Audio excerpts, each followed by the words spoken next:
Good afternoon, or morning, or evening, or 3 in the morning. It could be anything, couldn't it? It's Paul from Groovy Cigs. I want to talk to you today about coils. So, I've got a few coils here. There's the Aspire Pockex. What is this? The Vape Boost coil. There's a little Smok Baby Coil. I'll get all these out in a minute. And there's a Smok RBA sort of monster type coil.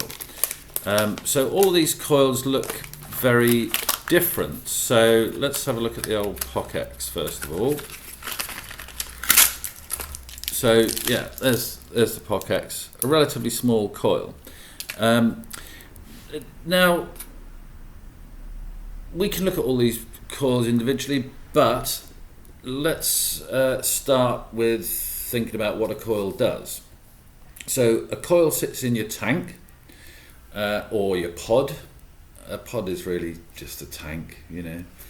It's just another name for more or less the same thing.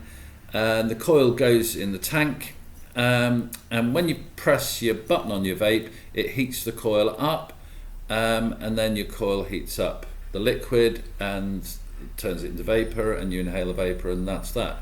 Pretty simple stuff. So that basically is that. However, what you probably do need to know a little bit about is resistance on coils. Now, if this gets too technical for you, you should probably be vaping on a Pockex or an Endura or something like that, because they're pretty sort of simple, and there's only a small number of different coils you can use in them. So every coil has a resistance, and what resistance means is the extent to which the coil is resisting the power from the battery. So a low resistance coil is offering little resistance to the battery and letting all the power come through. So with a low resistance coil you get more performance. This is a performance coil. This is your Ferrari. So you go, as with a Ferrari, you know, you can go faster and it's a lot sexier, it's more fun, but you're going to go through more tyres, more petrol, more engines and stuff like that. That's your performance option, a low resistance coil. Gives you loads of clouds, but you'll go through more juice, you go through more coils and all of that. A high resistance coil, which you would have on something like an Innokin Endura or a Nautilus X, would be something like a 1.8 or 2 ohm coil, which is a pretty high resistance coil. And this is your economy coil. You don't get so much performance with it, you won't get so much vapor and so much hit and all the rest of it, but the coil will last longer and you won't go through much juice. Your batteries will last longer because you won't be using so much power to power your coil, and that's the choice you have. Now, you know, you can even geek it up a bit with your old Pockexes, because the Pockex comes with a 0.6 coil, which is a sub-ohm coil. So that's going to give you, you know, a pretty good hit, and that's nice. But the Pockex also, you can also get a 1.2 ohm coil for it, which, you know, is obviously twice the resistance of the 0.6, and that will give you less vapor and less hit, but you know, it'll last a bit longer, and you know, that's your, I don't know, that's your Volkswagen Golf. That's your sort of everyday thing, which, you know, frankly most people are happy with. But also in the Pockex, you can put a Nautilus X coil at 1.8 ohms. So you've got 0.6, 1.2 and 1.8, and the 0.6 is the performance coil, and the 1.8 is the economy coil, basically. And the 1.2, I suppose, is kind of halfway, well, exactly halfway in between. So, that's coils. Now, there's a couple of popular myths that need to be exploded here. People will talk about mouth-to-lung coils and direct lung coils.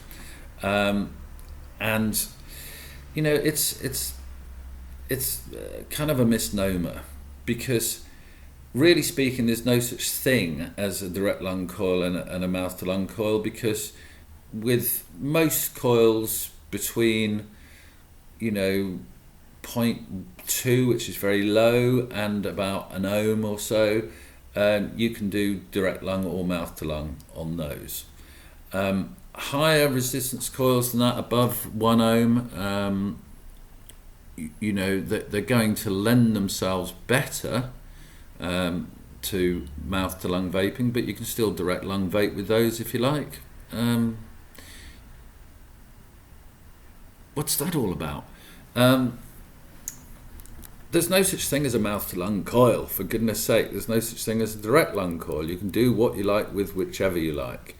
It's just that it's much easier to do direct lung vaping on low resistance performance coils, and it's much easier to do mouth to lung vaping on high resistance coils. And you know, it gets to the stage where if it's really low resistance, you can really only do direct lung vaping, and if it's really high resistance, you can really only do mouth to lung vaping. But in between, there's a massive amount of you know, flexibility. For example, in my Vupu drag here, I've got, what is that, a 0.8 coil. So that's just under an ohm.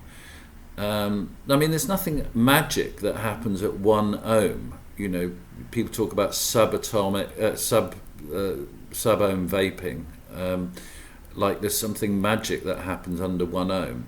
There just isn't. You know, there's no appreciable difference between a 0.8 coil and a 1.2 coil, frankly, not really for most people. So the lower resistance coils just tend to produce more vapor, and the higher resistance coils tend to produce more economy. You know, you'll go through less juice and all the rest of it. So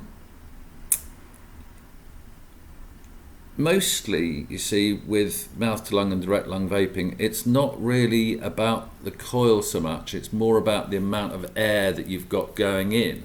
So on my drag, I can adjust with this little button here whether I have a massive great hole or a tiny little hole. And if I put it on the tiny little hole, it's easier to mouth to lung vape because there's more resistance. With the if I open that right out now, same coil, yeah, the same coil. You can open that hole right out. You've got a lot more air going through now, and that makes it much easier to do direct lung vaping, which tends to work a bit better with higher wattages. So I'm going to turn it up from 10 watts there to, we'll have to go 18 watts.